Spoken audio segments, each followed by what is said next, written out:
이 시간 하나님께서 주시는 말씀은 신약성경 요한복음 18장 1절에서 9절까지입니다. 예수께서 이 말씀을 하시고 제자들과 함께 기드론 시내 건너편으로 나가시니 그곳에 동산이 있는데 제자들과 함께 들어가시니라.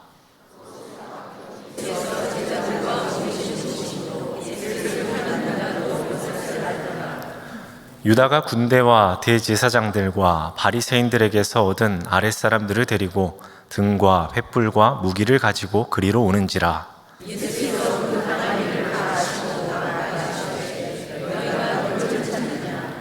대답하되 나사렛 예수라 하거늘 이르시되 내가 그니라 하시니라.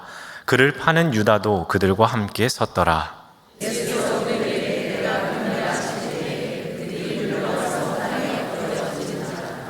이에 다시 누구를 찾느냐고 물으신대 그들이 말하되 나사렛 예수라 하거늘.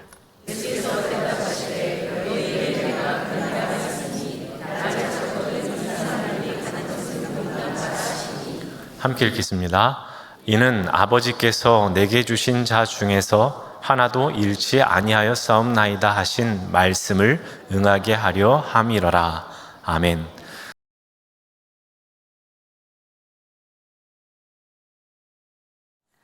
설교가 살아야 교회가 삽니다라는 책이 있습니다.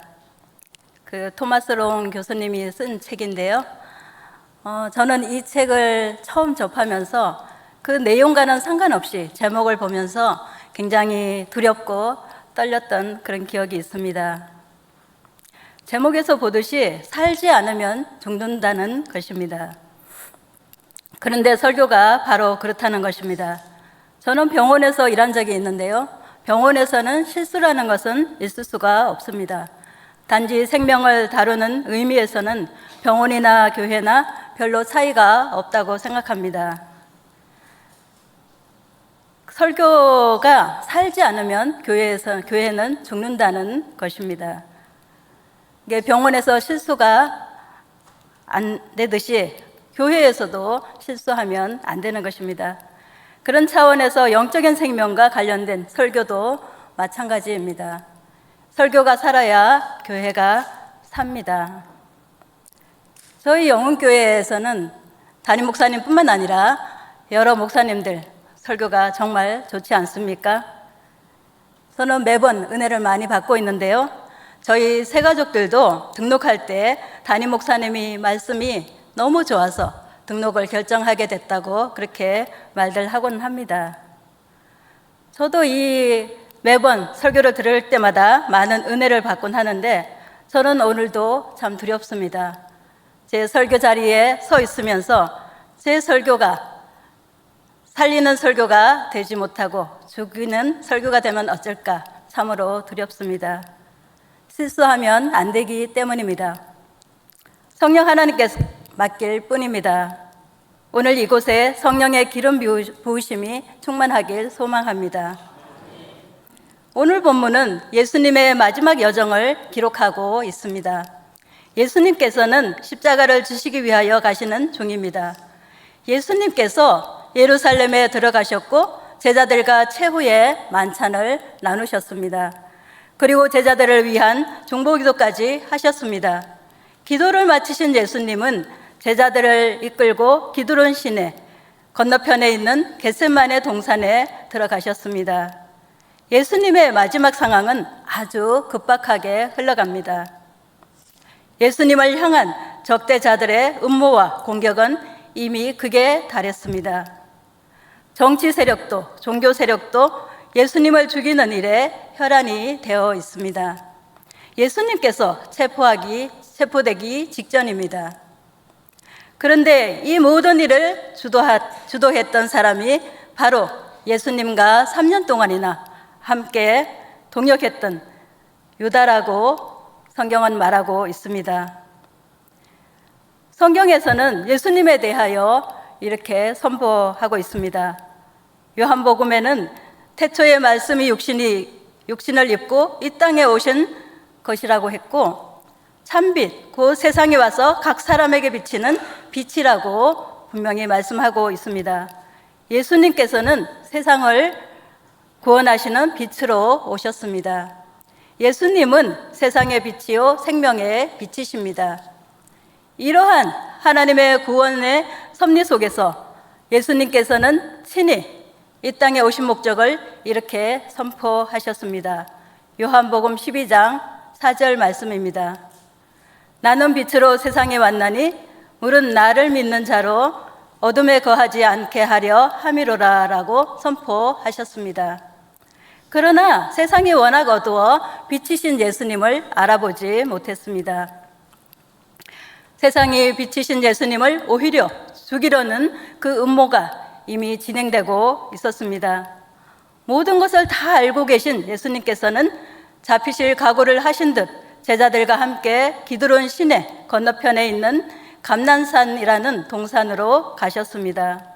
그곳은 예수님께서 가끔 제자들과 함께 가는 곳입니다. 그렇기 때문에 예수를 파는 유다도 그곳을 알고 있었습니다. 예수님과 같이 뛰어난 분에게 이런 배신자가 나왔다는 것 자체가 참으로 믿기 어렵습니다. 이 부분을 어떻게 이해해야 될지 참 난감하기도 합니다. 무려 3년을 예수님과 동거동락했고 예수님을 따라다녔고 수없이 예수님의 그 기적도 보았던 그런 유다가 변화되기는커녕 예수님을 배반하고 있습니다. 오늘날에도 보면은 직접적으로 예수님을 만나지도 못했고 그렇지만 말씀을 통해서 기도를 통해서 예수님을 만나고 변화되는 사람들이 얼마나 많이 있습니까? 그런데도 가룟 유다는 예수님과 함께 친히 예수님을 옆에서 3년이나 모셨고 따라다녔던 가룟 유다는 변화되지 못했습니다. 유다는 예수님과 3년 동안 같이 살았습니다. 그런데 여전히 예수님을 믿지 못합니다. 이렇게 잔인할 수가 있습니까? 예수님과 배반자, 배신자, 유다, 참으로 안타깝고 가슴 아픈 현장입니다. 오늘 본문은 빛과 어둠이 너무나 선명하게 드러나고 있습니다. 세상에는 빛보다 어둠이 훨씬 많습니다. 그런데 어두움은 스스로 있는 것이 아니라 빛이 없을 때 나타나는 상태일 뿐입니다. 어두움은 진리의 빛을 모를 때 생깁니다. 빛이 있으면 어두움은 저절로 물러갑니다. 빛과 어두움은 공존할 수가 없습니다. 빛이 있는 곳에는 어둠이 있을 수가 없기 때문입니다. 그런데 오늘 본문에는 어이없게도 빛과 함께 있으면서도 여전히 어두움인 사람이 있습니다. 바로 예수를 판 유다입니다. 유다는 제자 중에 아마도 가장 유능한 사람이었던 것 같습니다. 계산도 빨랐고 누구보다도 상황 판단이 빨랐던 것 같습니다. 예수님께서는 그를 신뢰했던 것 같습니다. 그래서 그에게 재정을 담당하도록 하시고 공동체의 운영을 맡겼습니다.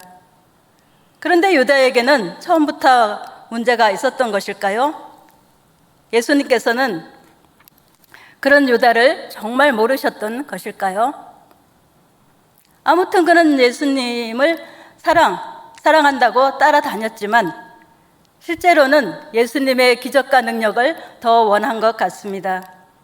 예수님 자체를 사랑했던 것이 아니라 예수님을 통해 나타나는 부수적인 세상적인 그런 이득을 취하고자 했던 것 같습니다. 이러한 유다는 결국 마지막 순간에는 예수님을 배반하는 자로 등장합니다. 유다는 예수님의 혁명을 기도했던 것 같습니다. 예수님께서 자신을 출세시키고 세상의 권력을 나눠주고 부귀영화와 그 야망을 채워주기를 기대했습니다.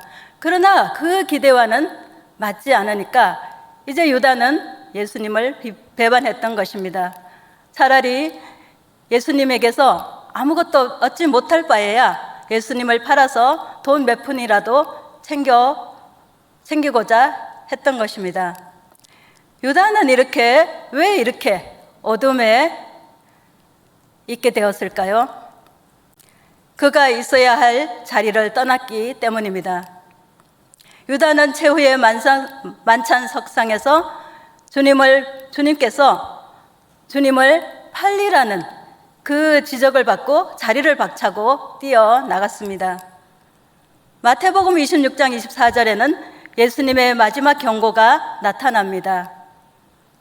우리 같이 한번 읽어볼까요? 시작. 띄워주세요.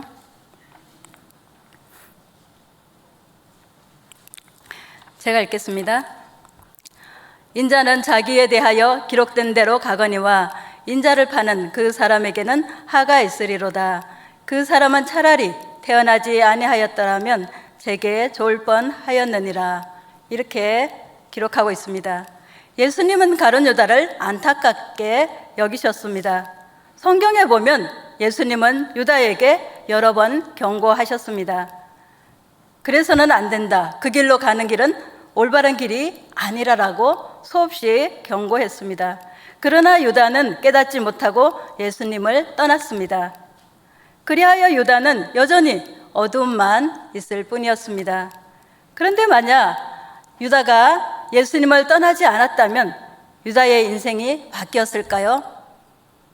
아마도 바뀌었을 것이라고 저는 장담합니다. 그렇다면 유다가 있어야 할 곳은 어디였습니까? 그 자리가 어디라는 말입니까? 그 자리는 바로 예수님과 함께한 자리입니다. 바로 동산에 함께 있었어야 했습니다. 오늘 요한복음 18장 1절에는 이렇게 기록하고 있습니다. 우리 18장 1절을 같이 한번 읽어보겠습니다. 시작. 예수께서 이 말씀을 하시고 제자들과 함께 기드론 시내 건너편으로 가시. 그곳에 동산이 있는데 제자들과 함께 들어가시니라. 아멘. 기드론은 탁하다, 흐리다, 어두컴컴하다라는 뜻을 가지고 있습니다. 사람들은 그곳을 여호사밧 골짜기라고도 불렀습니다. 심판의 골짜기라는 뜻입니다. 기드론 시내는 왕들이 우상들과 그 제단을 파괴하고 불태운 곳이기도 합니다. 다윗이 아들 압살롬의 반역과 공격을 피해서 지나가다가 시므이의 저주를 받은 곳이기도 합니다. 이 요시야 왕 때는 기드론 시내는 예루살렘의 공동묘지가 되었습니다. 예수님께서는 이러한 어둠의 골짜기 건너편으로 나가셨습니다. 그 어둠의 골짜기를 지나서 동산으로 들어가셨습니다. 그 동산은 어떤 곳입니까? 창세기 2장, 3장에 에덴 동산이 나옵니다. 이 동산은 하나님께서 만드신 완벽한 아름다운 동산이었습니다. 그곳에서 아담과 하와는 영원히 행복하게 잘 살 수 있었습니다. 그런데 불행하게도 그 동산에 침입자로 말미암아 동산의 주인공들은 어둠으로 쫓겨났습니다. 그러나 잃어버린 동산을 하나님께서 다시 우리에게 주시겠다고 계시록에 약속하고 계십니다.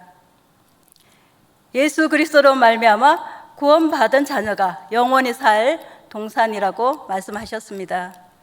그런데 에덴 동산에서 추방당한 인간이 장차 영원한 에덴 동산으로 이르기 전 이 땅에서 어둠의 골짜기를 지날 때 우리는 어떻게 그 어둠의 골짜기를 지날 수 있을까요? 하나님께서는 우리에게 한 동산을 준비해 두셨습니다. 바로 성도의 마음은 하나님의 동산이라고 하셨습니다. 이 동산은 그리스도께서 친히 보혈로 값주고 사신 동산입니다. 그러므로 예수님께서는 이 동산에 언제나 머물러 계시기를 원하십니다. 예수님께서 함께 하시는 동산에는 쉼이 있습니다. 안식이 있습니다. 평안이 있습니다. 아름다운 교제가 있습니다. 예수님과 함께하는 행복이 있습니다. 여러분에게 이러한 동산이 있습니까? 본문에서 예수님께서는 제자들과 함께 어둠의 골짜기를 지나 동산으로 들어가셨습니다.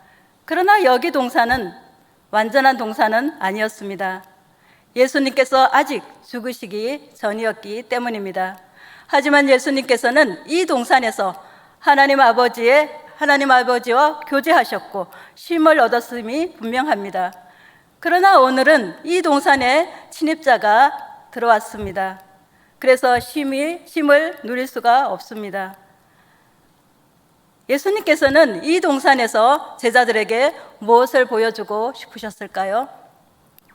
예수님께서는 완전한 동산을 준비하러 죽으시기 위해 가시면서 마지막으로 제자들에게 무엇을 말씀하고 싶으셨을까요?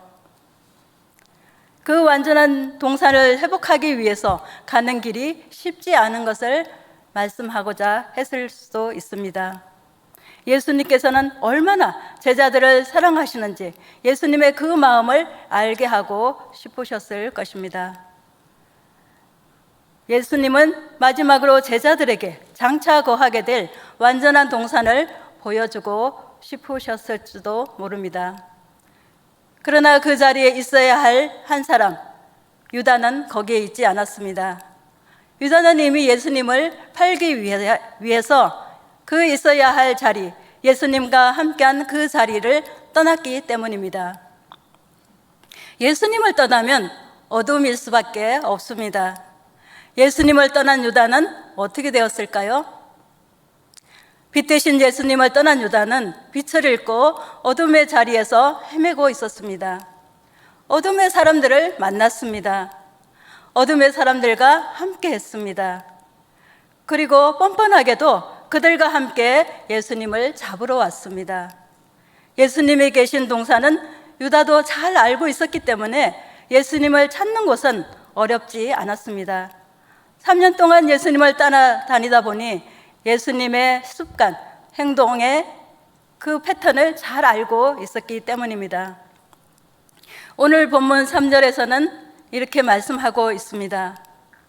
예수님을 잡으러 오는 모양입니다. 우리 같이 한번 읽어볼까요? 시작.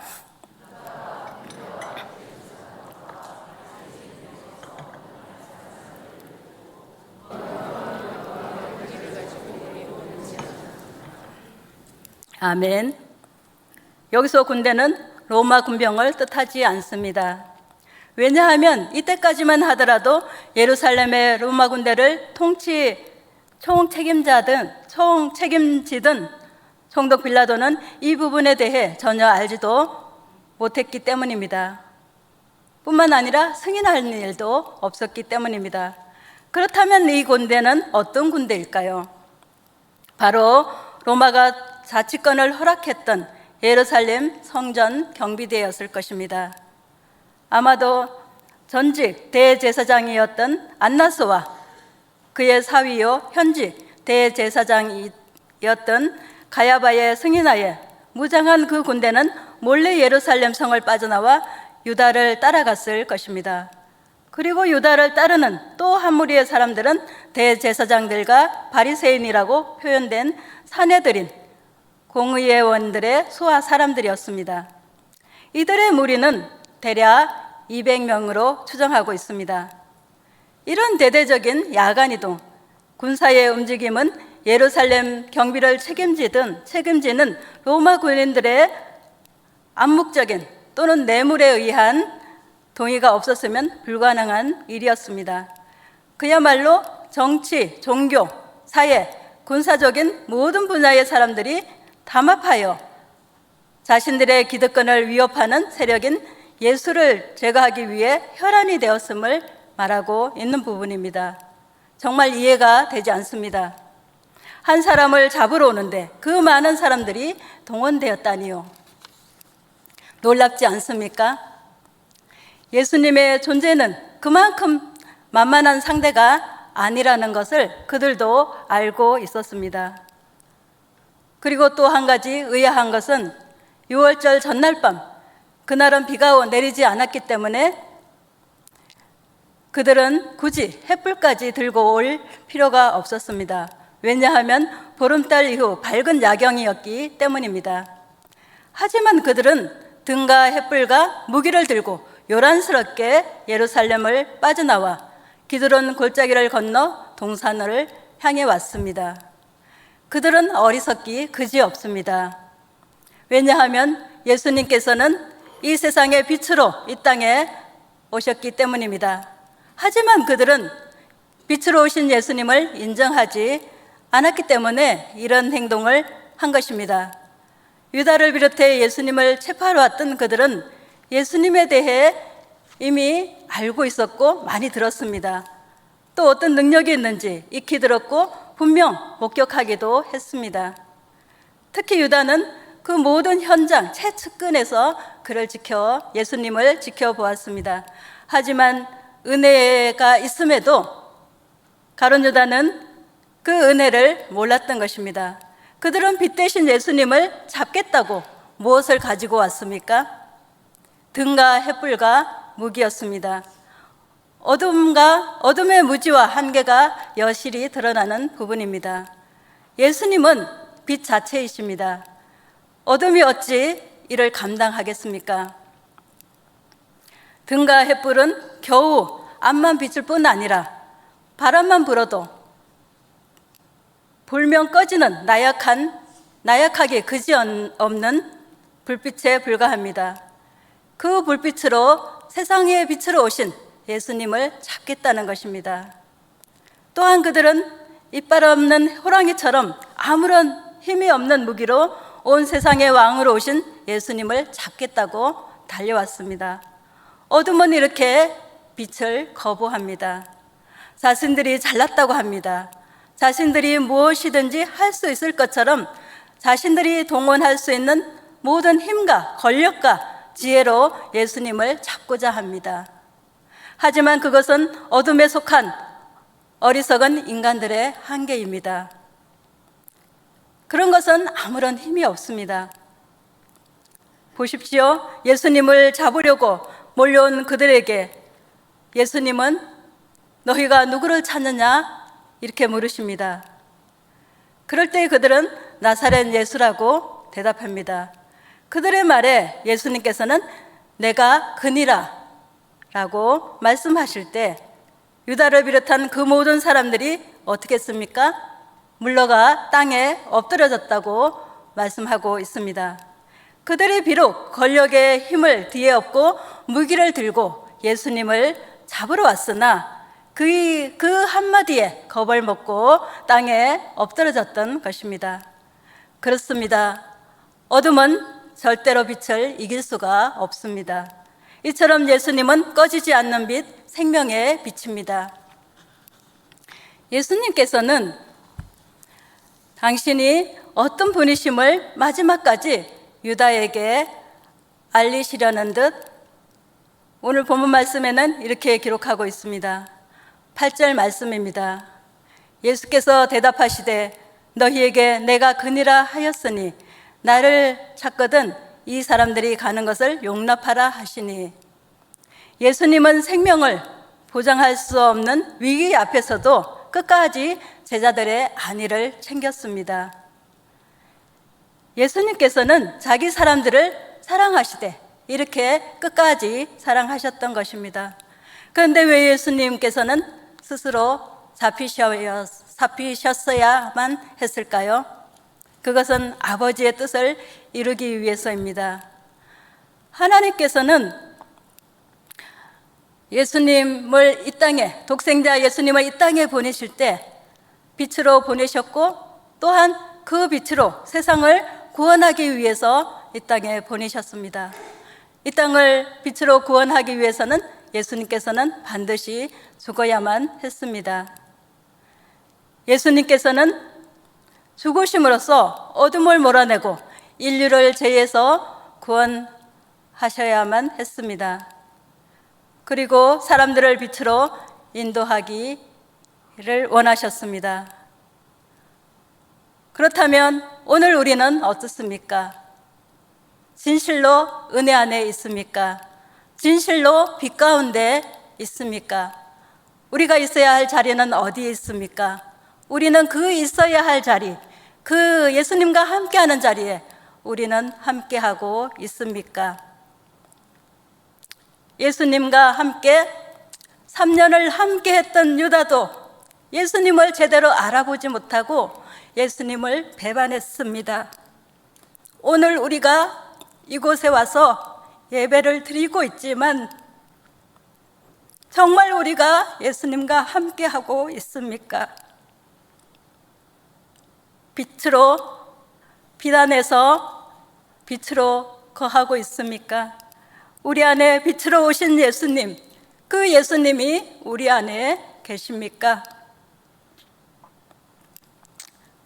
오늘 내가 예수님을 믿는다고, 오늘 내가 예수님을 섬긴다고, 내가 예수님께 봉사하고 헌신하고 교회에 많은 일을 한다고 정말 나는 기쁨으로 한다고 하지만 정말 내 안에 예수님이 계십니까?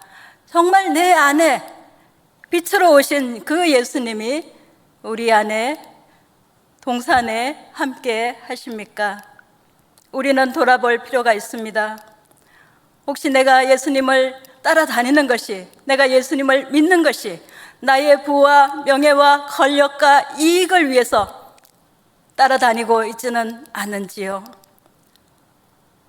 혹시 내가 예수님을 믿는다고 하면서 나는 예수님을 판 적이 없는지요?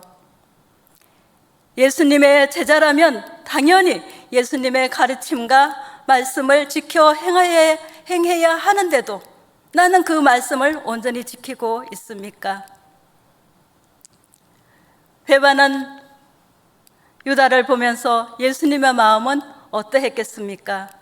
하나님의 자녀로서, 제자로서 당연히 할 것을 해야 됨에도 하지 못한 그 유다, 그럼에도 예수님께서는 안타깝게 끝까지 그를 바라보시고 끝까지 그를 사랑하셨습니다. 우리도 예수님을 배반할 때가 많습니다. 나도 모르게 예수님을 팔기도 했습니다. 나도 모르게 예수님의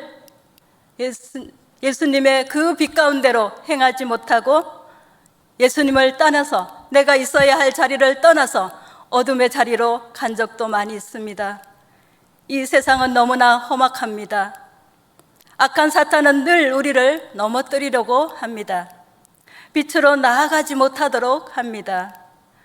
우리의 마음의 동산은 어떻습니까? 주님 계시는 이 동산이 우리 마음에 있습니까? 우리 동산에 예수님께서 함께 계시는지요? 우리의 마음의 동산에 어둠이 침략하지 못하도록 예수님으로 울타리를 치시기 바랍니다. 예수님은 우리의 울타리입니다. 예수님께서 함께 하시는 동산은 안전합니다. 예수님께서는 오늘 우리에게 말씀하십니다.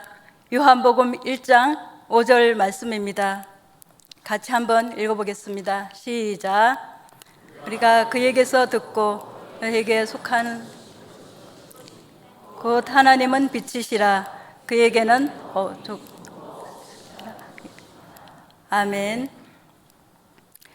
말씀을 맺겠습니다.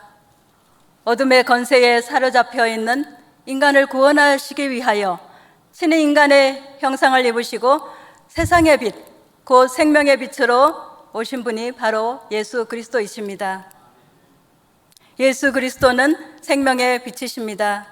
예수님이 없는 곳은 어둠입니다. 오늘 우리는 어느 자리에 있습니까? 우리가 있어야 할 그 자리는 어디입니까? 분명한 것은 빛의 자리에 있지 않다면 그것은 어둠이라는 것입니다. 사도들은 그리스도인들에게 이 구원에 비치신 예수 그리스도 안에 거하라고 권면하고 있습니다.